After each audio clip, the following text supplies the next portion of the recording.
beautiful day in the neighborhood here. Anybody see the eclipse the other night or last night? How was it, Mr. Jones? Teeny. The little sliver is all I saw. Yeah, big moon this morning. Meeting in progress.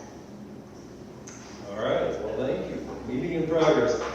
Well, lots going on, like always. Eric Griffin asked me to remind everybody about the NAMI walk this Sunday at noon at Centennial Park. He couldn't be here this morning, but he wanted the reminder expressed to you all. So, see you Sunday. Yeah, Byron. The Lions Club are serving hamburgers at that, so. Oh my! Whoa.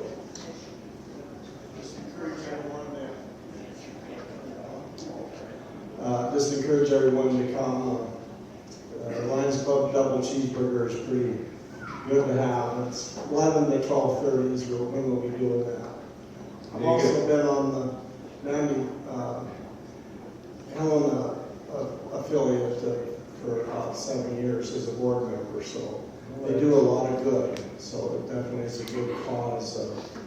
I happen to facilitate a family-to-family support group, but last night we had 9 people there that were dealing with some type of mental issues with the family members. So they definitely do a lot of good. Very good. Yes, they do. Well, the Lions must be all recovered from the 4th of July and Stampede and everything. And ready for more, huh? Well, that'll be a welcome addition to the NAMI walk. Double cheeseburgers. I see Dan the man. All right, when you guys get through and all rested up from the walk, the next weekend is the 25th annual Last Chance Community Powwow. They'll be kicking it off Friday morning with a demonstration day for the school kids, and we'll have 700 or 800 school kids from the entire greater Helena area will be down for the morning. And it's fun to watch them and see them.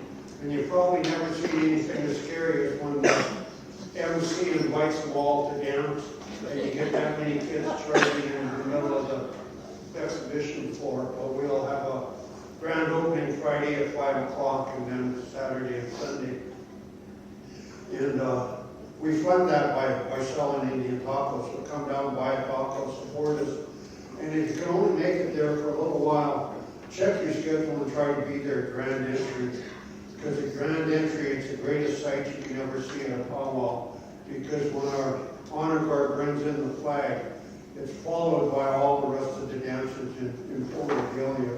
So it's one of the few times you can see all of the dancers in the arena at the same time. And they're all out there competing because a powwow is a dance competition.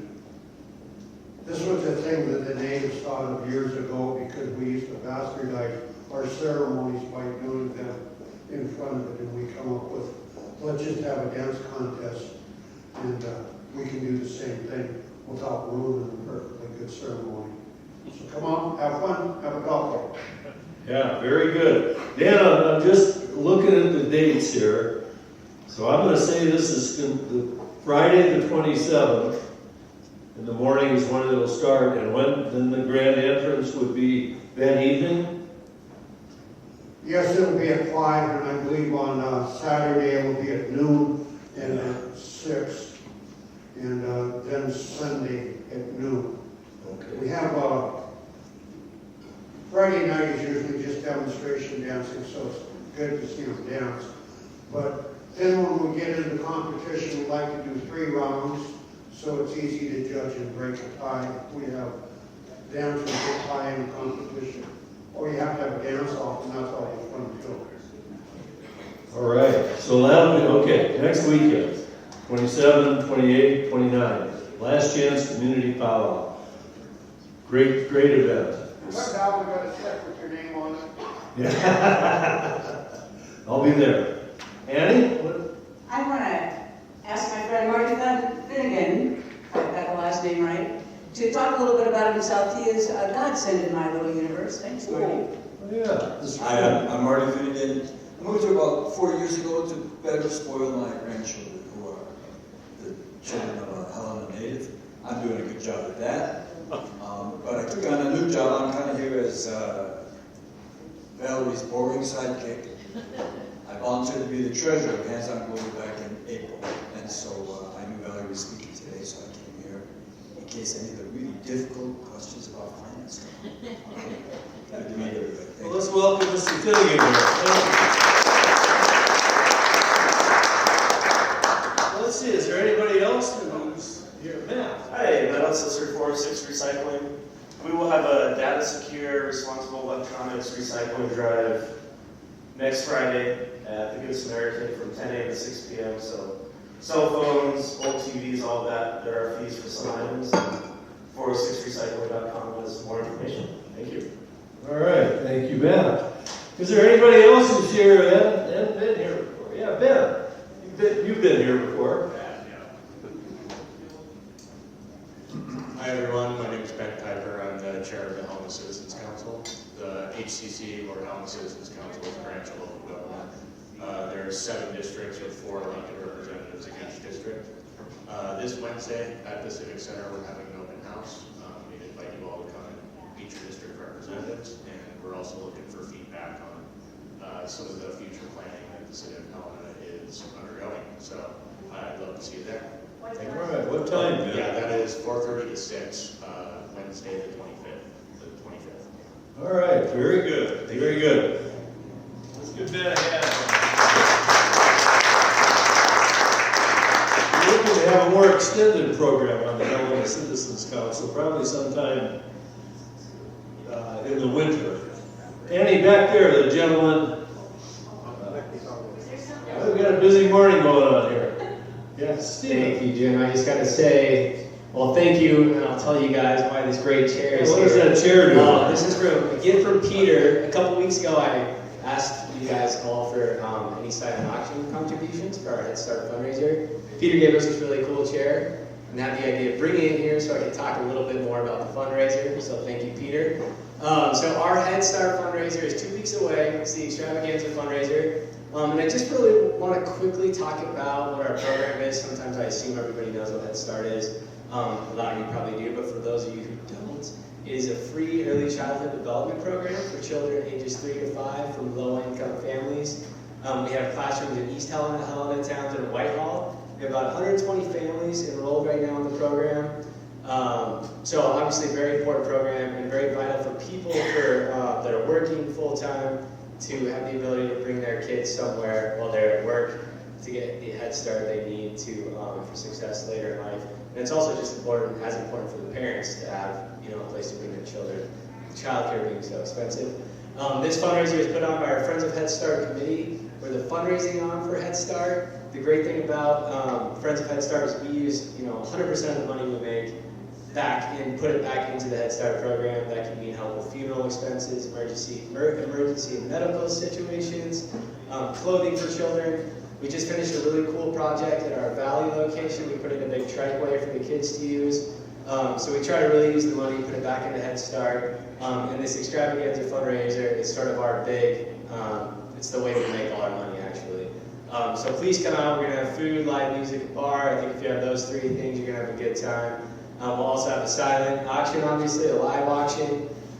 So it should be a great night. Thursday, October 3rd, I put out some flyers. The best way to buy tickets is online at our website, rmdc.net. So thank you. Stephen, where is that, Stephen? Sorry, what was that? Where is Oh, Delta Colonial Inn.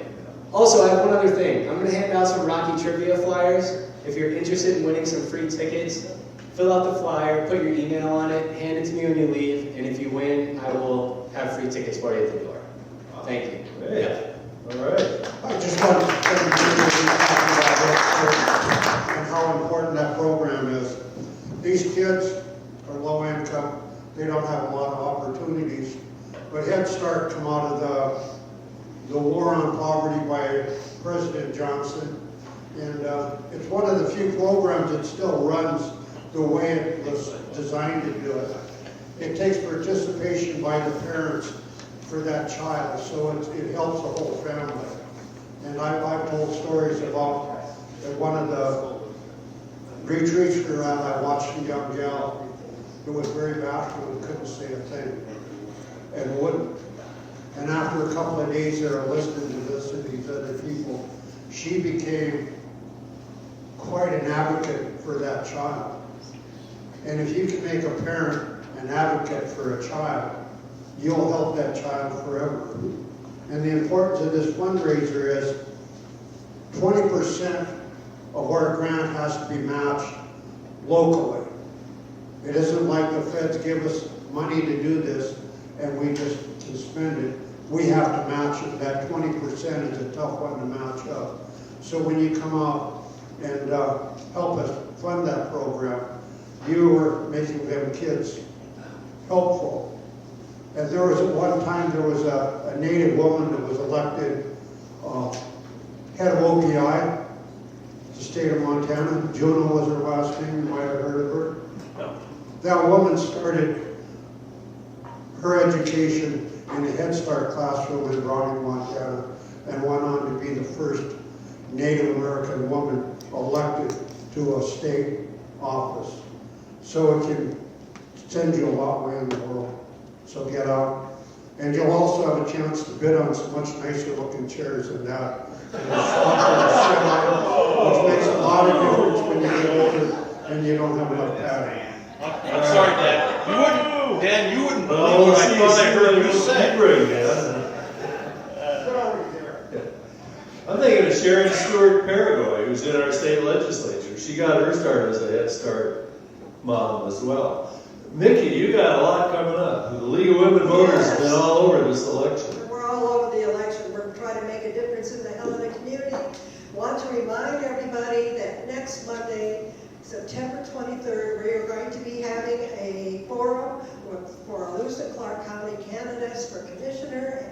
Our current commissioner, Andy Huttenhausen, and Joe Dooley, who is a candidate looking to take over that job. They will both be there at the Helena. Theater, I call it theater. Helena Industries. Yeah, and it's close to the train station. It's across the street over there from the train station. And that's at 5:30. Now, the League of Women Voters have put together 6 really great questions, and I would like you all to come and listen to your Lewis and Clark County candidate and support for the League of Women Voters, because we're really trying to make a difference in the community and keep you all informed of what's happening and take a look at your commissioners. So this is again next Monday, 5:30 at the Helena Theater. Thank you very much. All right, Mickey. Yeah, very good. And Mickey also put some cards on the table. The League of Women Voters has got something. Come on up, sir. Got something going on October 7th. It's going to delve into the initiatives that'll be on the November ballot. So, League has been really busy, and thank you very much, Mickey. Yes, sir. How you doing?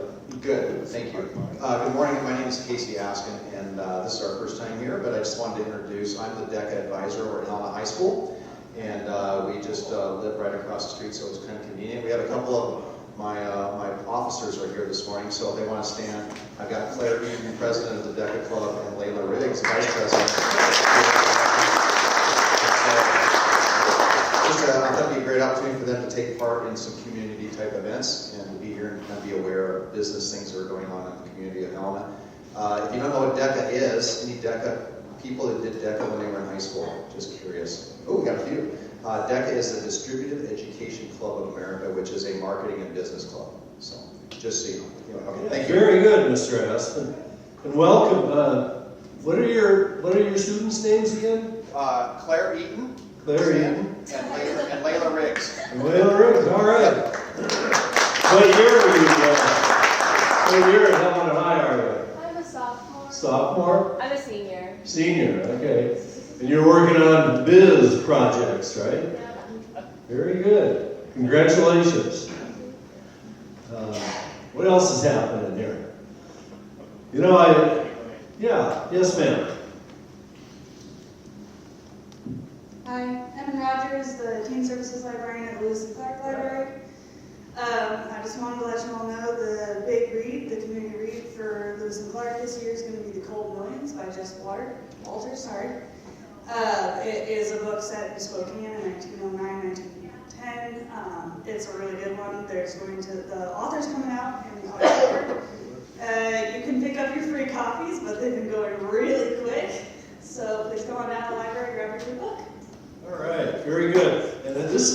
10th year in a row with a big read, isn't it? Yeah, we pretty typically get that grant, which is great. It's because we get a lot of support from the community. People come out for these things. That's the key thing, the community support, right? Well, very good. What's the title of the book again? Just yell it out. The Cold Millions. The Cold Millions. All right, very good. You know, I see Zach Coe back there, don't I? Zach, how you doing? How'd the summer up at Reader's Alley and on the Gulch go? How was it? I've heard a lot. Well, Jim, if I have a few more gray hairs, you'll forgive me. It was a great summer. Can I take your spot? You bet. Sorry guys, I'm a tour guide. I like to be the center of attention, so I'm just going to run to the front. Zach Coe, Foundation for Montana History. We had a really good summer with tours. The community really came out for it. A lot of people came out to Reader's Alley this year. I don't have final head counts, but I think we had over 3,000 people, which was easily our largest tour. I was in the mass, no, just kidding. It was a lot of fun to share the community history. I think more than half of that was people visiting Helena. So a lot of people are coming through here, and that's great to see. This fall, we're doing haunted tours again. You may have seen them on Bert and Ernie's Pub Trolley. There are still seats available, but not many, so please, if you want to go to mthistory.org/tours, you can learn a little bit more about that. And then a little news about the foundation, we are actually currently hiring for a community and development director. Community and development. Well, I butchered the word communications and development director. So if you go to mthistory.org, you can learn a little bit more about that. Thank you. All right, thanks, Zach. Zach, I heard that you're going to enter law school this fall. That's a big no for me, Jim. Somebody told me you were going back to Notre Dame. No, that was our guy, Jack. Oh, Zach, Jack. Yep. Okay. All right, so you're going to be around. Yes, very good. Good job. Good summer, Zach.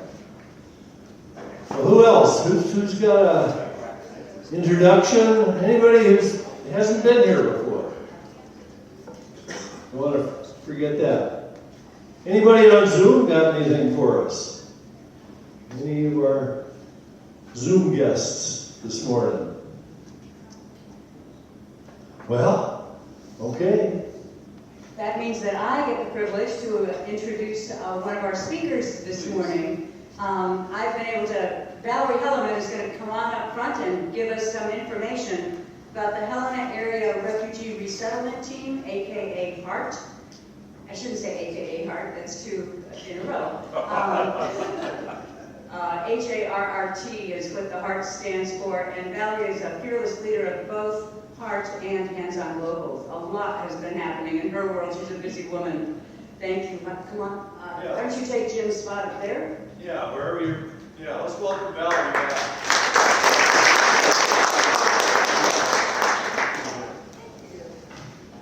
Hello, everybody. Good morning. Close here. You can pull us out. Okay. Good morning. Thank you all for having me back. And I have to say, I am thrilled. Yes, we are. Okay, is that better? I am thrilled with being a member of the Helena community that has been so welcoming to our refugees that are coming in. I want to just make a quick distinction between Hands on Global and HART. Hands on Global is our international medical group, and HART is a project of Hands on Global. And because we worked with refugees around the world, when the Afghan crisis happened, we were like, wow, let's help these people. So to date, we've helped settle over 72 Afghan people. And not all of them stayed in Helena. Some of them have gone off to find their families in other states. And right now we have 4 Afghan families that have settled in Helena, and they're doing great. Thank you to the community for hiring them, for helping them out. They are all of the Afghan families right now are self-sufficient, they're working, and they're contributing members of our community, which is fabulous. Only took 2 years, less than 2 years, but it takes a while. So now we have welcomed about 5 weeks ago, wonderful Congolese family. They're just delightful is all I can say about them. But their journey has been really difficult. In 1999, Wakapora, who's the head of the family, left the DRC Congo because of the violent civil war, which continues to today, and went to a refugee camp in Tanzania. He was there since 1999. That's over 25 years. And I don't know if any of you remember, but when I talk about refugees, I say the UNHCR says that the average length of time a person is displaced is 24 years. Well, he's an example of that. All of his children were born in a refugee camp. But now they're here, fully vetted. They arrived 5 weeks ago, and they're struggling.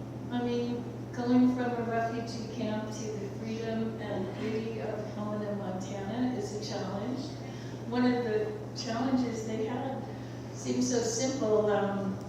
We welcomed them, we came back the next morning, and the grandmother, who's with them, she's 62, was thirsty. And we were like, oh, water. They didn't know they could use the faucet. They didn't know you could use water.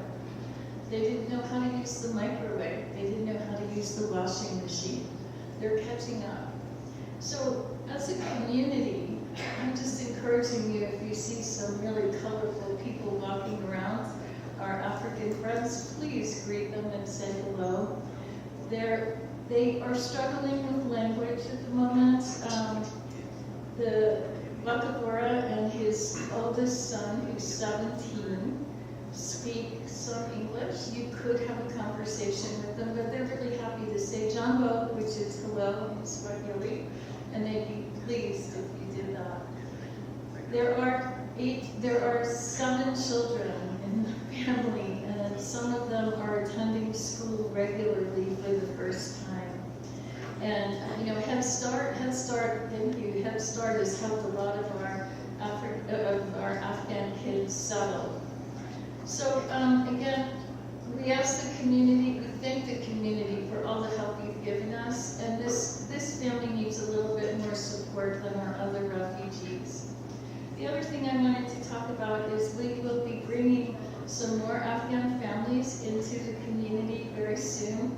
The next family does arrive next week, and they are an educated family, although many of our refugees come with credentials that are not transferable to the U.S. So they end up working minimum wage jobs for their first job until they get settled. So again, all of you business folks, if you need someone, please contact me. We have some able-bodied people willing and wanting to work. So our Afghan families, one is arriving next week, and then we have some more coming up in the next couple of months, and probably one more Congolese family. Our Afghan community here is doing quite well, and on November 30th, when you're tired of turkey, it's the weekend of Thanksgiving, come join us for an Afghan dinner at Plymouth Congregational Church. It promises to be delicious. I just wanted to also say that, we have the Heart Center, which is behind Walmart in that strip mall, 2712 Billings Avenue. It's where we process all of the work that we do, and we have women's empowerment, and we're going to do some ESL and computer classes. And we want to invite the immigrants in our community, of which we have found out there's quite a number. Our school ESL teacher, of which there is only one in the whole district, and there's over 30 children who do not have English as their first language. So we want to welcome those people into our community also, and our center will be a place for integration. So, we'll have some events. Please watch your newspaper, and we'll let you know what we're doing. But again, I want to thank this community for being so supportive. Thank you.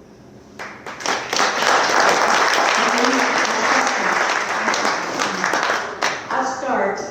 Think of questions for Valerie.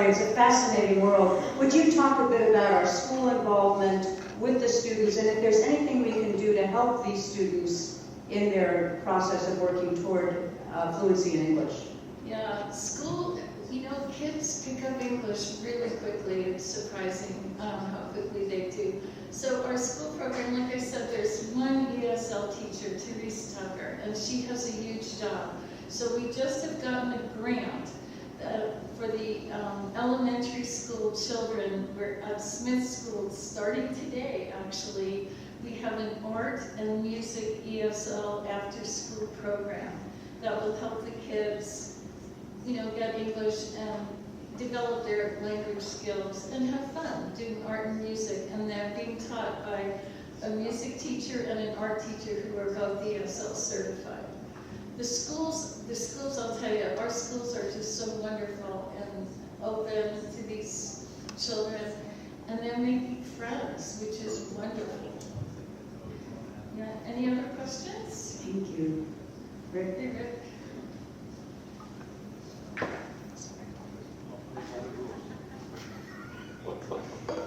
Valerie, obviously, cash works in all languages. I don't know how to say it, Swahili or Congolese, either one, but in addition to cash, which I know you can desperately use, are there any other items that people like Peter Sullivan could donate to you? Because he's got a house full of stuff he doesn't know what to do with, so you're just a prime target for him. Well, Peter, we're going to have a conversation. Not anymore, Rick.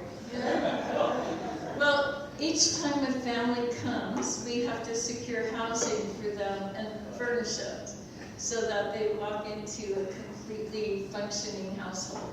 So we're always looking for furniture and stuff, except dining room tables. We have a plethora of dining room tables, and most of the families still kind of eat on the floor. But yes, any kind of household stuff. And please, you can contact me at handsonglobal.org.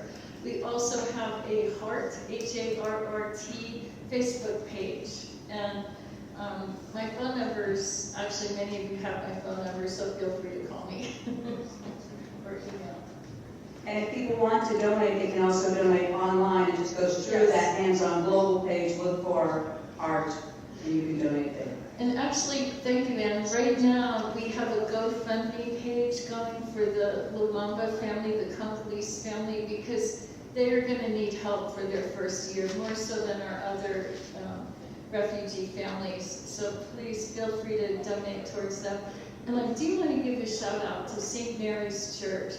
St. Mary's Church has volunteered to surround this family as helpers, meaning they help them to get rides to and from doctor's appointments, to school events, to food share, and that's really wonderful to have that kind of support for these families, so thank you. Thanks, Valerie, and just two things I wanted to add. In terms of the finances, they're online, the 990's online. If anybody's interested, you can come up to me afterwards, I'd be glad to tell you all about it. They're in good shape, they're tight. Valerie runs a tight ship. She pushes back hard on any expenses on going straight to a family. There's no big endowment, but that's okay. You mentioned cash and thank you or goods. My observation now is jobs are huge.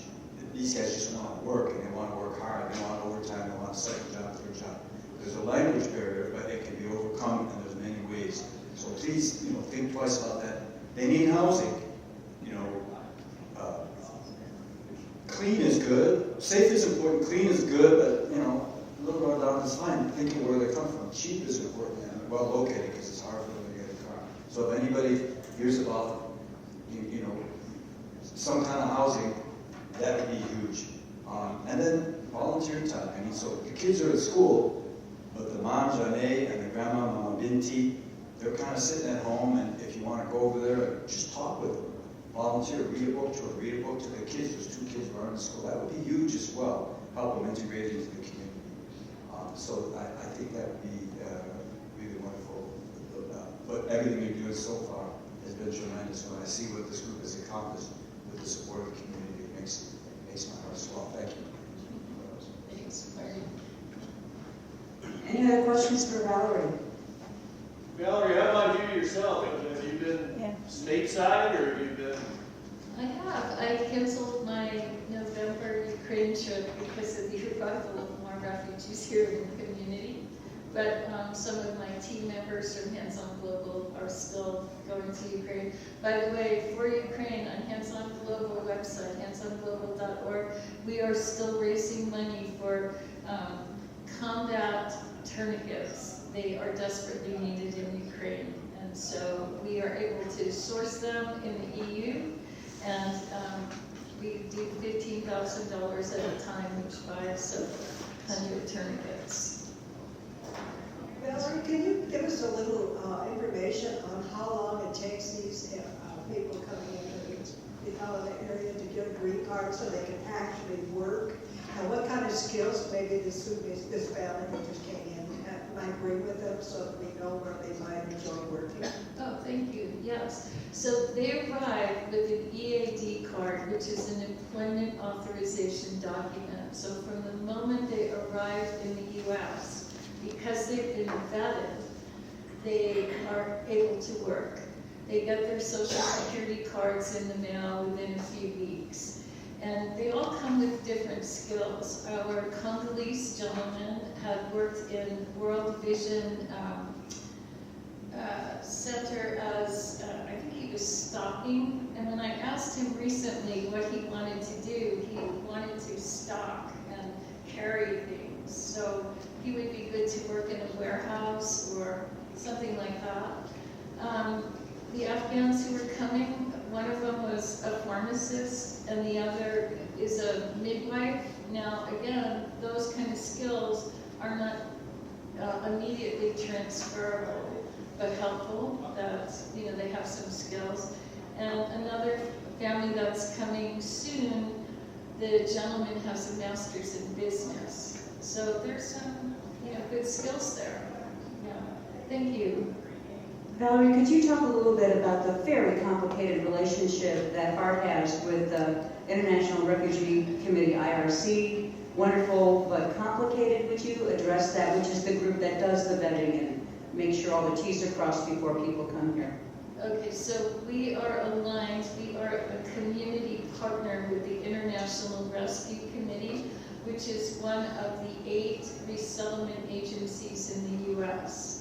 So the IRC does Montana and several other places. Now, our relationship with them has changed. We were working with their affiliate in Missoula, and now we're working directly with headquarters.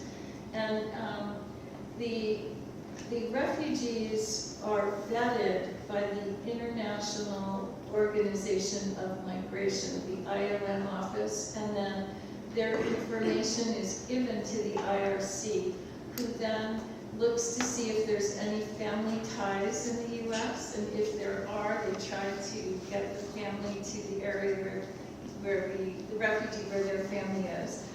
And then if they don't have family ties, they go around and see who has capacity to take them. And so far Helena has had capacity. Like Marty said, housing is an issue. I mean, we have a housing navigator right now who goes through meeting all the real estate agents. If any of you are in real estate, please give these people a chance. They're great.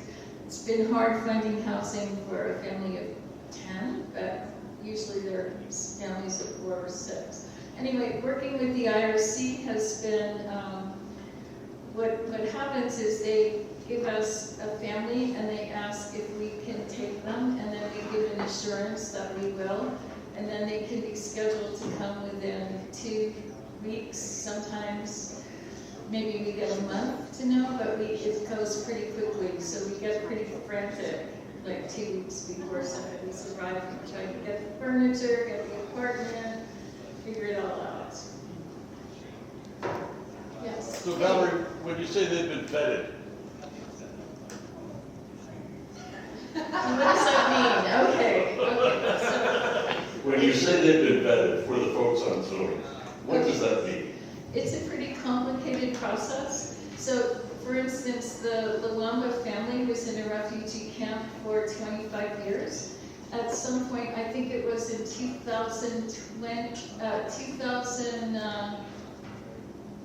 I'm not sure when they applied for their, they applied for asylum, but the process is a person leaves their country, goes to another country, applies for asylum. They have to have cause, and it has to be, identified as a legitimate cause. Once that happens, they are interviewed many times by the IOM office, the International Office of Migration, Homeland Security, all kinds of legal organizations. So they're fully investigated, and then they're given permission to come to the U.S. And it takes years and years. It's not an easy process. I think Wilmot has gone over with many of you how long it took him, and he had connections here. Luck for him. Thank you very much.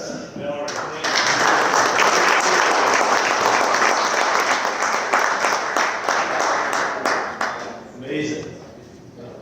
Matt, we've got some other guests this morning, do we not? Carolyn's here, some ladies. Thank you. I won't spoil it. Matt's going to do the intros. Thank you, Jim. It's pleased to introduce Hope Center Ministries, Director Bellings, and a resident and a graduate of Hope Center Ministries. And they do amazing work helping folks in recovery get back into the community, back on their feet, find a job. Please welcome Director Bellings as your guest.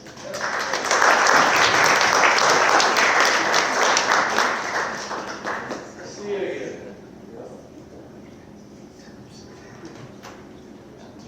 Hi everyone. It's nice to see you all again. Thank you for inviting us back. I think this is the third time. About once a year we try to come give an update since we opened our center in 2020.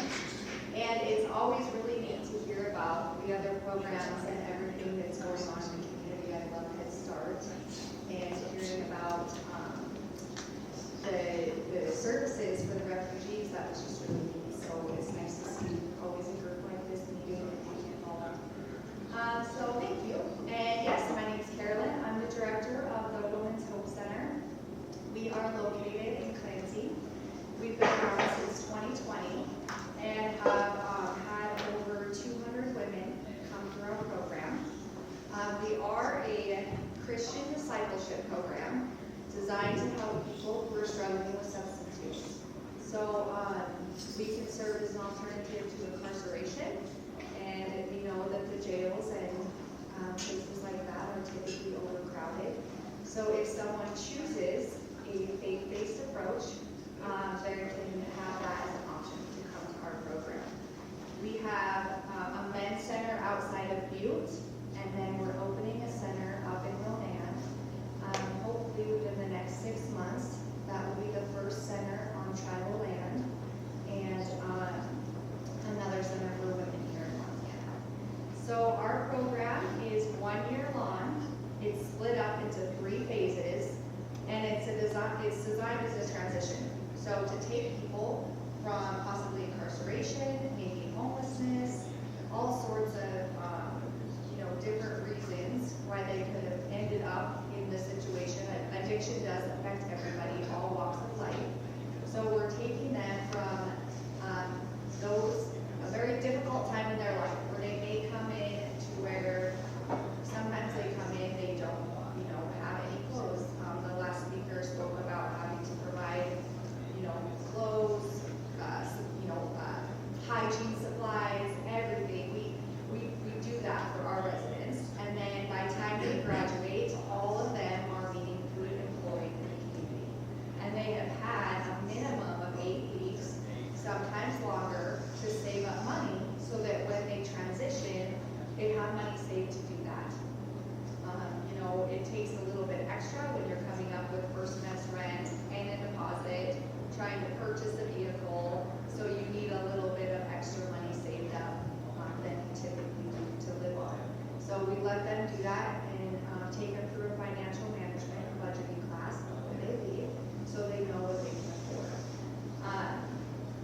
During the year at the program, the residents are attending groups that are specifically related to their addiction recovery. So we follow a 12-step model.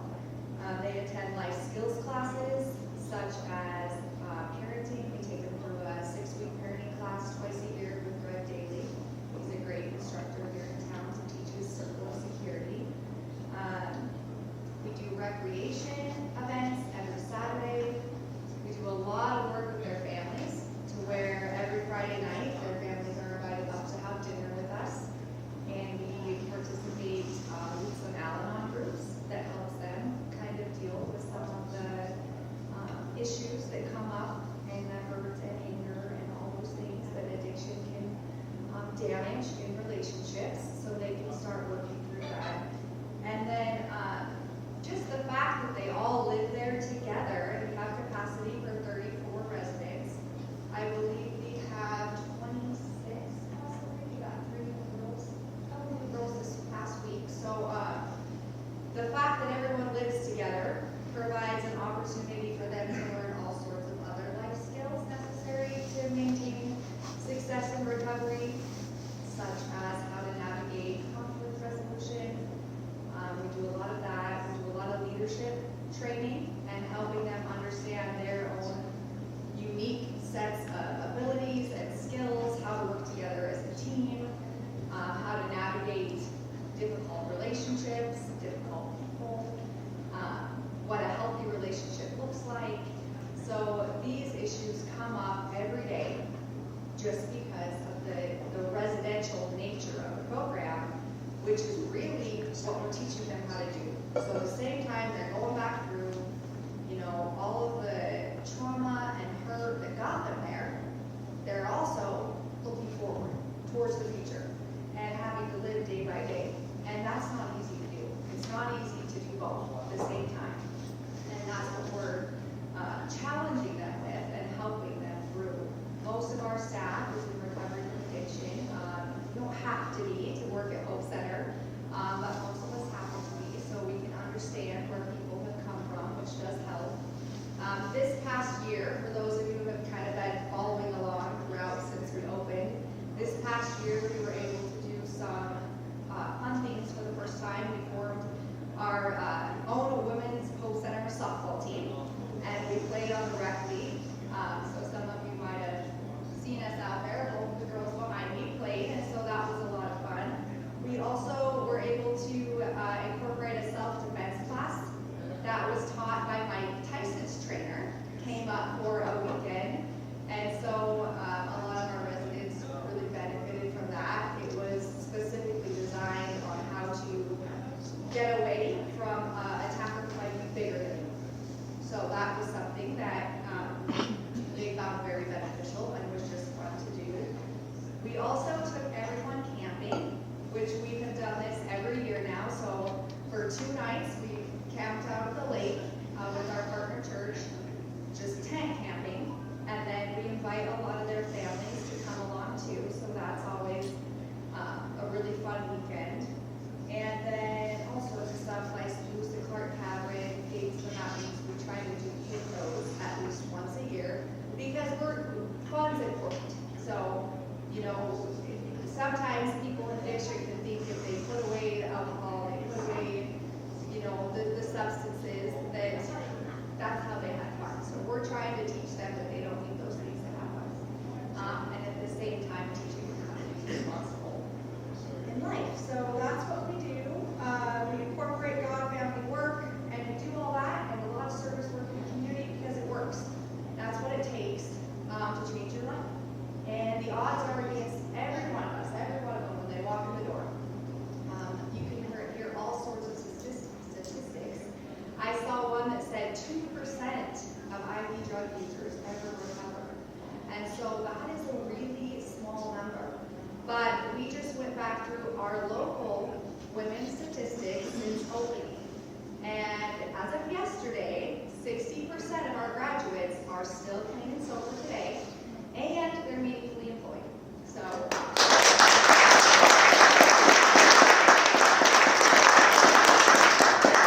I'm going to let a couple of our ladies just briefly share with you their story. I have Angela with me. She's a current resident at our program, and then Angel is one of our graduates and my apprentice at the moment. So I believe Angela is going to do first.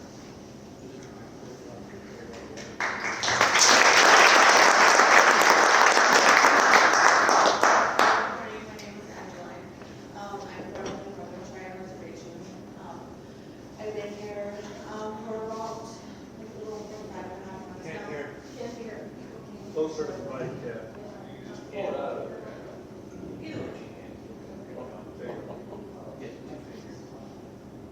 Can you hear me now? Yeah. Okay. Well, again, my name's Angela.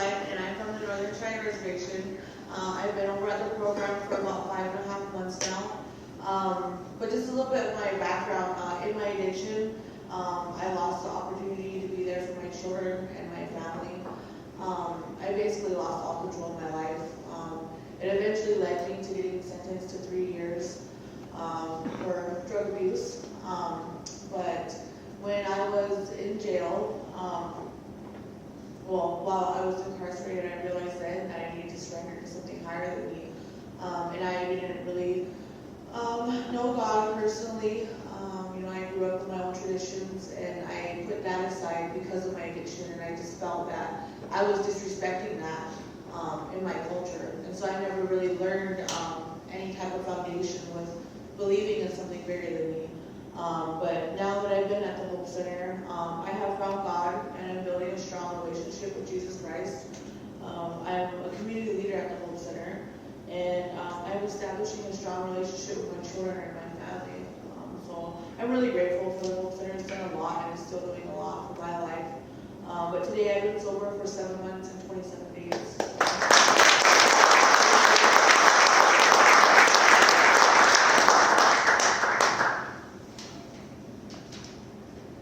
Hi, my name is Angel.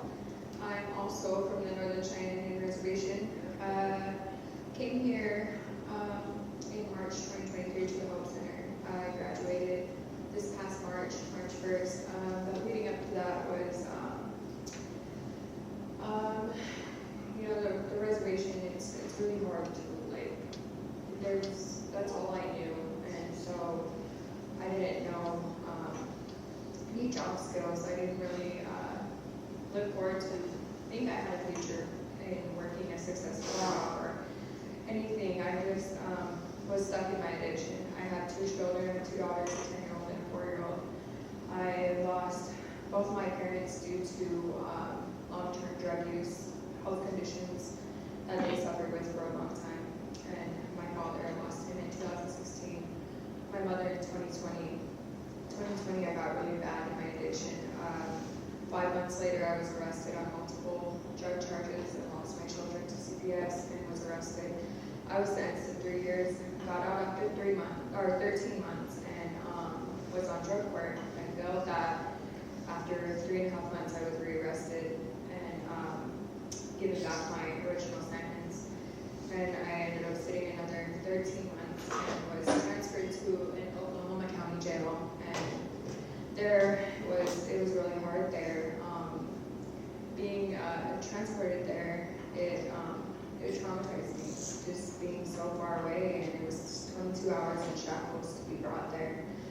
And I didn't talk to my kids the whole time. I was pretty much cut off from everything and was isolated myself. I fought a lot and was put into lockdown for 24 hours, 23 and 1 is what it was, and that, so I was really lost without hope, and I had applied for the Hope Center, I think about a month after I was rearrested, and accepted, but I didn't have legal counsel or any way to pay for that, and about 12 months into that, I finally reached out to my auntie, and she had gotten me a lawyer, and I was really just shocked, and she had done that, and a couple weeks later I was transported back to Montana, and was picked up by our admissions coordinator, Letitia, and I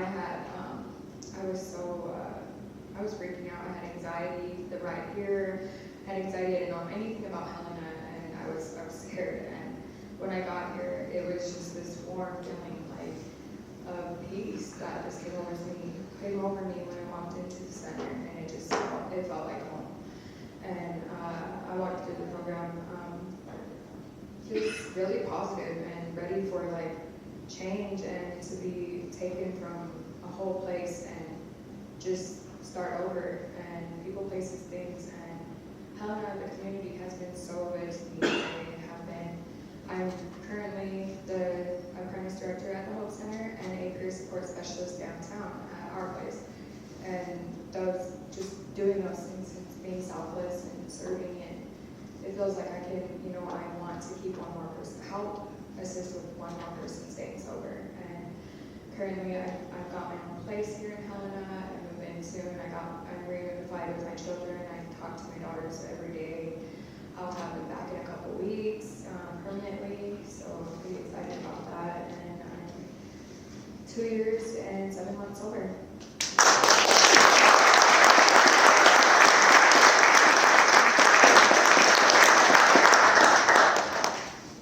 Amazing stories. It's amazing what could happen in really not that long. And I'd love to show you all pictures of these girls' kids and daughters. It really is just so neat to see what God's been doing through the program. And we also, I think it's gala season. So we have a gala Thursday the 26th, so a week from today at the Helena Civic Center. You'll get to hear a few more stories from some of our residents. We have alumni tables that have been sponsored, so our graduates will, a lot of them will be in attendance that night, and then a live and silent auction as well. We are completely funded through donations and through the residents' vocational training program, so they're doing their part to help pay their way through the program. We partner with lots of businesses around town, Elkhorn Nursing Home, Cooney, Golden Options, Bob's Valley Market, Action Print. That's one of my jobs, is to try to find 406 Recycling has been really helpful, but to try to find a good placement for each resident with their skill set, and then help them, move forward in that and learn more job skills so they can keep moving up. A lot of the nursing homes will certify our residents as CNAs throughout the program too. So Angel is certified as a CNA as well, which really helps them with getting a good hourly rate with on their own. So to come into our program too, it's a one-time fee of $700, and that's it. That's the only fee. We never want to turn someone away for not having the money, and we never have. So we raise money for that, and most of that $700 is sponsored. So we have restricted funds that we raise specifically for that, and then when someone graduates, they always get it back. So we give them a $700 graduation check, whether or not, the money was raised or not. We want to make sure they have at least around $5,000 to $7,000 to transition out with. So, does anyone have any questions? Yes, in the back.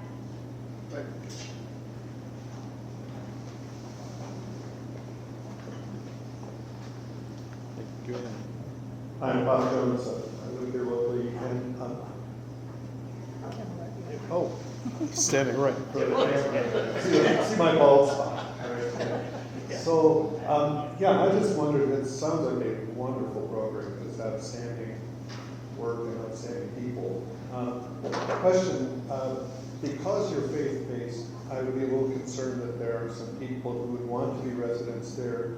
Is there a faith-based test for that?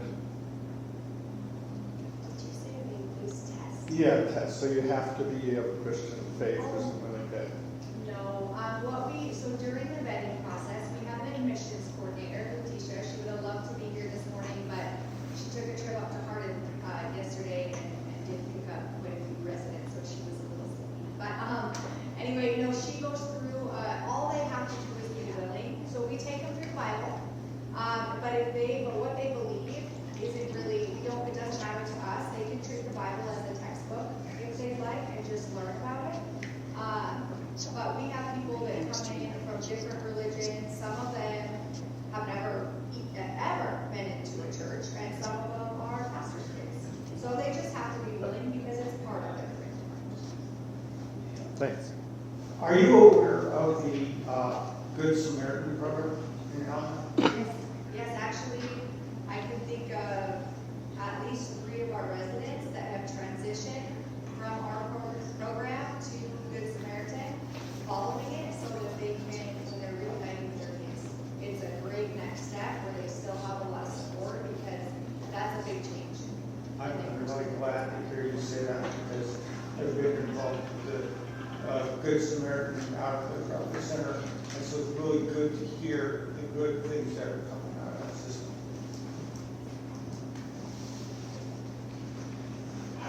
can't join you next Thursday, how can we help? It's a great question. Donations of paper products, hygiene items, we go through a lot of toilet paper. All of those are always welcome. You can drop them off at the center. You can call me. We'll pick them up from you. And then financial contributions as well. So you can donate online and just choose Helena. You'll see all the centers. There's 53 centers around the world. Choose the Helena Center. We all are responsible for our own budget, so all the money stays here. Yeah, all the money stays here. And the website is? It is www.hopecm.com. We also have a lot of volunteer opportunities too. Each resident is paired with another volunteer, and at the women's center it is another woman. At the men's center it's men. But that person is going to follow them, meet with them every single week, once a week, for about 1 hour, and follow them through the entire program.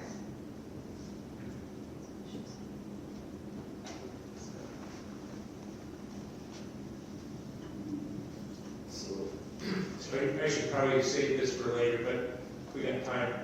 So is there any way that your volunteers could help Valerie's visitors? I mean, it would be a great opportunity to share a bunch of different stories and different paths of life. It just seems like there should be some great sharing. I don't know.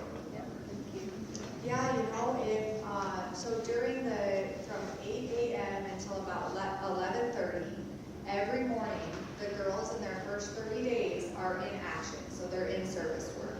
So we do a lot of things throughout the community during that time. So if there's ever, you know, a move-in day, or maybe you find a place for them to live but it needs cleaned up, yard work, anything like that I could think of, but there's probably a lot of more, more possibilities.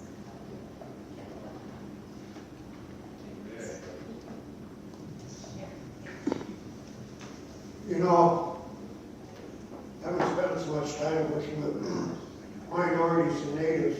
You girls, it's great to see you stand up and speak, because that takes a lot of courage. But we live in a society which is kind of hard to believe. The women's prison, I think it was at 40% of those inmates are Native women. 17% of men in Deer Lodge are Native.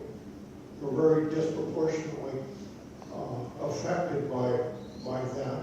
And I don't think it's because of that. It's because of the problems you have. You talk about your parents dying at a young age.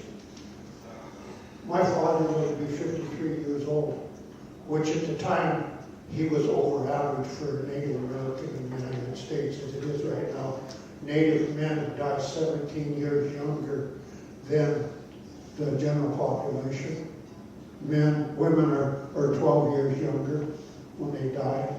So it's quite relevant that these things happen, and it's great that there are places out there where these women can come and go, not just Native women, but all women, because natives have a tough time, especially coming from the reservation, where in the United States, Native women are 4 times more likely to be murdered or missing than the general population. I think it's over 80% of Native women are assaulted during the course of their lifetime. So they have a tough time. But it's not just Native women, it's all women. So it is great that you guys can come forward and do these things, even if it's face-based. Being a person that has had ancestors come out of a faith-based boarding school, you get a bad taste in your mouth. But I know there's good things to every side of everything. So keep up the good work, and thank you.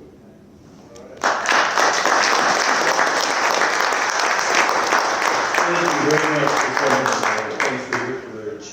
Oh, our pleasure. Thank you, Angel. Carolyn, good to see you again. Wow. What a rich community we have here.